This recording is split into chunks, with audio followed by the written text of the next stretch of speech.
खुलुमबाय Bodoland एंखं television studio आं हायनार सिगयारि दिनैनि गाहाय रादाबफोराव दङ। मेट्रिक आनजादाव बर' बिजोंनि टप 10 आव उथ्रिसारनाय फरायसाफोरखौ एबसुआ 14 जुन खालि मान बावगोन। सेबानि जर'खा पर्टेलखौ गाबोननिफ्राय बेखेवगोन। गबिन्द बसुमतारिया बिटिसिनि लेङाइ गाहाय आरो अदालगुरिनि एमएलए महरैनो थागोन।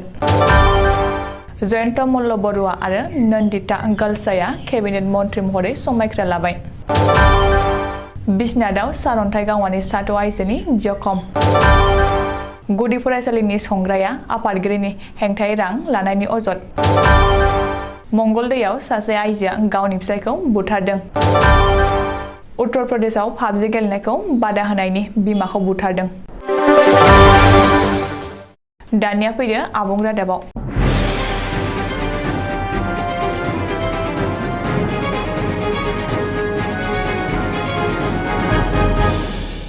देग्लायनि मेट्रिक आनजादाव बर' बिजोंनि टप 10 आव उथ्रिसारनाय फरायसाफोरखौ एबसुआ बरायना मान बावगोन।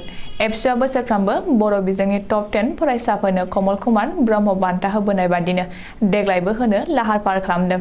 चिरां जिल्लानि बिजनियाव फैगौ 14 जुन खालि सानसेनि हाबाफारि खुंना देग्लायनि बर' बिजोंनि टप 10 फरायनायफोरखौ मान बावगोन होनना मेरु एबसुनि लोगो गाहाय नेहाथारि दिनेश ब्रह्मआ खौरांगिरि मेल खुंना फोसावदों। बेजों लोगोसेनो देग्लाय बर' बिजोंनि रिजाल्टआ सिगांनि रुजुनायाव साबसिन जादों होननानै बुंदों। दिनेश ब्रह्मआ फोरमायनाय बादिब्ला देग्लाय बर' बिजोंनिफ्राय गासै 17,303 सा फरायसाफ्रा मेट्रिक आनजाद लिरदोंमोन। बेनिनो 60.35 जौखोन्दो एबा 10,442 फरायसाफोरा उथ्रिसारनो हादों। बेनि गेजेराव बांसिन नम्बर मोननो हानाय टप 10 फरायसाफोरनो एबसुआ 14 जुन खालि कमल कुमार ब्रह्म बान्था गथायगोन। मख'नो गोनांदि देग्लाय कमल कुमार ब्रह्म बान्था मोननो हानाय फरायसाफ्रानो जादों सेथियाव दीपक बर' आरो मनदीप बर'। बिसोर सानैबो 90 जौखोन्दो नम्बर लाना मेट्रिक आनजादाव उथ्रिसारदों। नैथियाव बिष्णुगुरु बसुमतारी 95.83 जौखोन्दो। थामथियाव दिपज्योति बसुमतारी 94.83 जौखोन्दो। ब्रैथियाव रंजालि खेरखातारि आरो अन्जु बसुमतारी 92.50 जौखोन्दो। बाथियाव जेनजेरि बर' 92.33 जौखोन्दो। दथियाव जयेश बसुमतारी 92.6 जौखोन्दो। स्निथियाव जुगामि बसुमतारी 93.83 जौखोन्दो। दाइनथियाव उपमा बर' 93.50 जौखोन्दो। गुथियाव मौसुमि सोरगियारि 93.33 जौखोन्दो आरो जिथियाव किरात बर' आरो रोहित सोरगियारि 93.17 जौखोन्दो। गाबोननिफ्राय बेखेवसिगोन सेबानि जर'खा अनलाइन पर्टेल। सेबाया फोसावनो गोनां बे जर'खा पर्टेलनि जोहै फरायसाफोरा मेट्रिक आनजादनि फिननाय बिलाइखौ नायबिजिरफिननायनि थाखाय आर'जलाइ गथायनो हागोन। फिननाय बिलाइनि फट कपिनि थाखायबो आर'जलाइ गथायनो हागोन। बे पर्टेलनि थिखानाय समसिमाया गाबोन 10 जुन फुंनि 6 रिंगानिफ्राय 20 जुननि बेलासि 5 रिंगासिम थागोन। मिथिनो हानाय बादिब्ला सेबानि अनलाइन पर्टेल sebaonline.org आव गासैबो आर'जलाइखौ जमा होनांगोन। फरायसाफोरा गावबा गावनि फिननाय बिलाइखौ नायबिजिरफिननो थाखाय अनलाइननि जोहै 350 रां पे खालामनांगोन। बेबायदि आनजादनि फिननाय बिलाइ नायबिजिरफिननाय आरो गावनि फिननाय बिलाइनि फट' कपि नागिरोब्ला 550 रां पे खालामनांगोन होननानै आसाम सेकेन्डारि इडुकेसन काउन्सिलआ सुलुङाव फोरमायदों। मख'नो गोनांदि देग्लाय मेट्रिक आनजाद उथ्रिसारनाय फरायसाफोरनि मुं थिसननायनि थाखायबो सोलोंथाइ बिफाना मोनसे पर्टेल फोसावनायनि बाथ्रा। जाय पर्टेलनि गेजेरजों फरायसाफोरा गावबा गाव सायख'नाय फरायसालिमायाव मुं थिसननो थाखाय आर'जलाइ गथायनांगोन। बबेखानि फरायसाफोरनि मुं थिसननायाव जाहाथे होंगो दोंगो जाया आरो मासिफोरा ब्लक जाना थाया बेखौ नोजोर होना सोलोंथाइ बिफाना मोनसे पर्टेल फोसावगोन होननानै सोलोंथाइ मन्त्रि डक्टर रनज पेगुआ फोसावदों। बिटिसिनि लेङाइ गाहाय गबिन्द बसुमतारिया अदालगुरि बियाबनि एमएलए महरैबो थागोन। बे बाथ्राखौ रोखा खालामदों बिटिसिनि गाहाय प्रमद बर'आ। मख'नो गोनांदि बिटिसिनि भैरबकुन्द बियाब आरो अदालगुरि बिधान सभा बियाबनि अफेरा बिसायख'थिखौ लाना सावरायबाय थानाय समावनो गबिन्द बसुमतारियानो बिटिसिनि लेङाइ गाहाय आरो अदालगुरिनि एमएलए जानानै थागोन होननानै प्रमद बर'आ रोखायै फोरमायदों। प्रमद बर'आ मैया अदालगुरि जिल्लानि फेरगाव खलायगावआव गुइड उइथनि लामा बेखेवनाय हाबाफारियाव खौरांगिरिनि सिगाङाव सिगाङाव फोरमायथिनाय बादिब्ला बिटिसिनि भैरबकुन्द बियाबाव आरो उदालगुरि बिधानसभा बियाबाव जेबो रोखोमनि उफेरा बिसायख'थि जानाय नङा।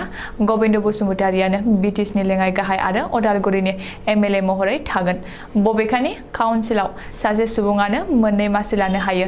बेवहाय जेबो बेले-बेजे जाया होनना प्रमद बर'आ बुंनायजों लोगोसे कार्बि आंलंआव बेबादि रोखोमसे थासारिया फैदोंमोन आरो सासे सुबुङानो इएम आरो एमएलए जादोंमोन होननानै बिदिन्थि होयो आरो बियो पलिसिनि सायाव सोनारगोन। सासे सुबुङा मोननै मासि लादोंबाबो खामानिया सोलिगासिनो। उफेरा बिसायख'थिनि उनाव गोख्रोंसिन खामानि मावगोन होननानैबो प्रमद बर'आ बुंदों। मख'नो गोनांदि गबिन्द बसुमतारिजों आसाम सोरखारनि मन्थ्रि होयोब्लानो बिटिसिनि लेङाइ गाहाय मासिखौ नागारगोन आरो भैरबकुन्दआव उफेरा बिसायख'थि खुंगोन होननानै प्रमद बर'आ सिगाङावनो फोसावदोंमोन। ओरैहाय हिमन्त बिश्व शर्माया दिनै गावनि मन्थ्रि सभाखौ फेहेरनानै सानै मन्थ्रि थिसनबाय। नाथाय बेवहाय गबिन्द बसुमतारिया जायगा मोनासै, जायनि जुनै गबिन्द बसुमतारियानो बिटिसिनि लेङाइ गाहाय आरो उदालगुरिनि एमएलए जानानै थागोन होननानै प्रमद बर'आ फोसावदों। गिबि मन्थ्रि डक्टर हिमन्त बिश्व शर्माया दिनै गावनि मन्थ्रि सभाखौ फिसायै फेहेरबाय। जयन्त मल्ल बरुवा आरो नन्दित गलसाखौ थिसननानै हिमन्तआ गावनि मन्थ्रि सभाखौ फेहेरदों। मख'नो गोनांदि श्रीमन्त शंकरदेव कलाक्षेत्रआव खुंनाय मेहेरगोनां हाबाफारिनि गेजेरजों दिनै सानै गोदान मन्थ्रिया समायखिरा लायो। रायजो बेंगिरि प्रफेसार जगदीश मुखेया जयन्त मल्ल बरुवा आरो नन्दिता गलसाखौ समायखिरा लाहोदों। बे हाबाफारियाव गिबि मन्थ्रि डक्टर हिमन्त बिश्व शर्माजों लोगोसे आसाम सोरखारनि गासैबो केबिनेट मन्थ्रिफोर, आसामनि चिफ सेक्रेटारि जितु बरुवा, मित्रजोटनि गोबांसा एमएलएफोर आरो सोरखारि मावख'गिरिफ्रा बाहागो लायो। मख'नो गोनांदि मन्थ्रि सभायाव गोदानै जायगा मोननाय सानै गोदान मन्थ्रिजों लोगोसे गावनि गोदान मन्थ्रि सभानि मन्थ्रिफोरनो गिबि मन्थ्रि डक्टर हिमन्त बिश्व शर्माया गोदानै बिबानफोर राननानै होदों। गिबि मन्थ्रिया गावनि आखायाव हम, पार्सनेल डिपार्टमेन्ट पिडब्लिउडि बिफानखौ लानानै गुबुन बिफानफोरखौ राननानै होदों। गोदान मन्थ्रि सभायाव रन्जित दासनि आखायाव दङ panchayat and rural development, food and civil supplies, consumer affairs, general administrative बिफान। अटल बरानि आखायाव दङ एग्रिकालचार, हार्टिकालचार, एनिमेल हासबेन्डारि आरो भेटेरिनारि, बर्डार एरिया डेभेलपमेन्ट आरो इमप्लिमेन्टेसन अफ आसाम एकर्ड बिफान। उर्खाव ब्रह्मनि आखायाव दङ हेन्डलुम एन्ड टेक्सटाइल, सइल कनभारसेसन आरो वेलफेयार अफ बडोलेण्ड बिफान। चन्द्रमोहन पाटवारिनि आखायाव दङ आबहावा आरो हाग्रा, H policy affairs, welfare of minority बिफान। परिमल शुक्ल बैद्यनि आखायाव दङ हान्थामेला, फिसारि आरो एक्साइज बिफान। केशव महन्तनि आखायाव दङ सावस्रि आरो नखर अनसाइ बिफान, medical education and research, science and technology आरो इनफरमेशन टेक्न'लजि।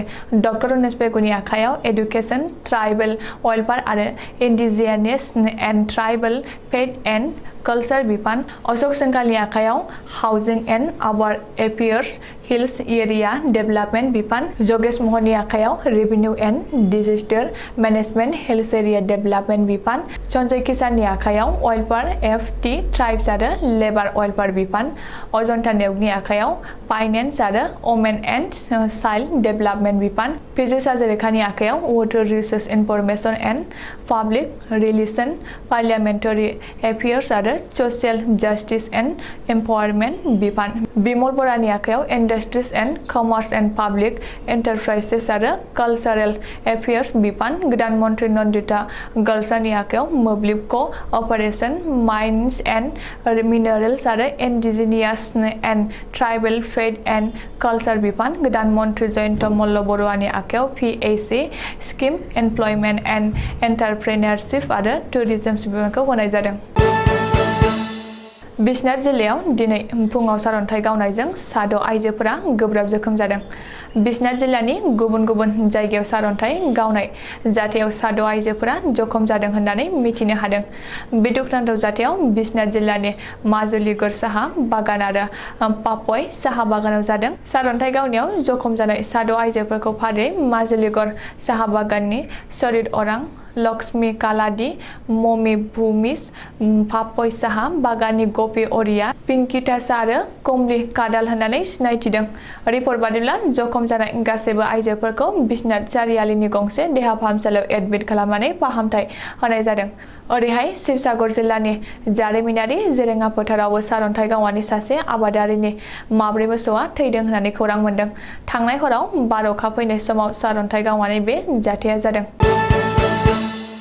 गुदि फरायसालिनि संग्राया आफादगिरिनि हेंथायै रां लानायनि अजदखौ नेवसिनानै आफादगिरि मुतालेब आलीनि खौरां मेल।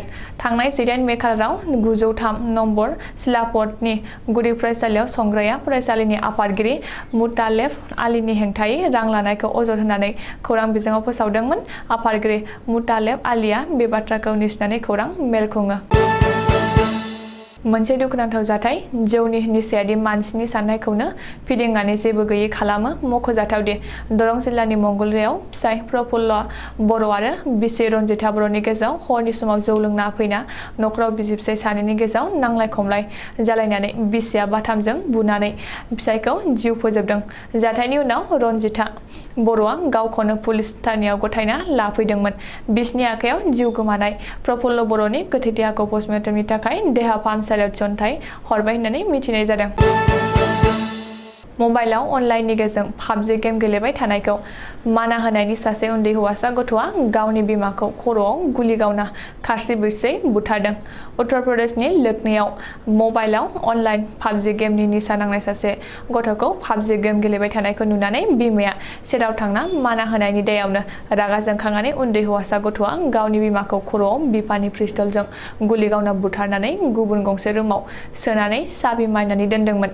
जाथाय जानाय जायगायाव मंगलबारखालि पुलिसा थांनानै गोथै सहखौ बोखांना पस्टमर्टेमनि थाखाय देहा फाहामसालियाव थिसनथाय हरो आरो बिमाखौ बुथारनाय गथ'खौबो जोबथेसालियाव थिसनथाय हरबाय होननानै मिथिनाय जादों। दिनैनि रादाबा एसेनोसै। गोजोन्थों।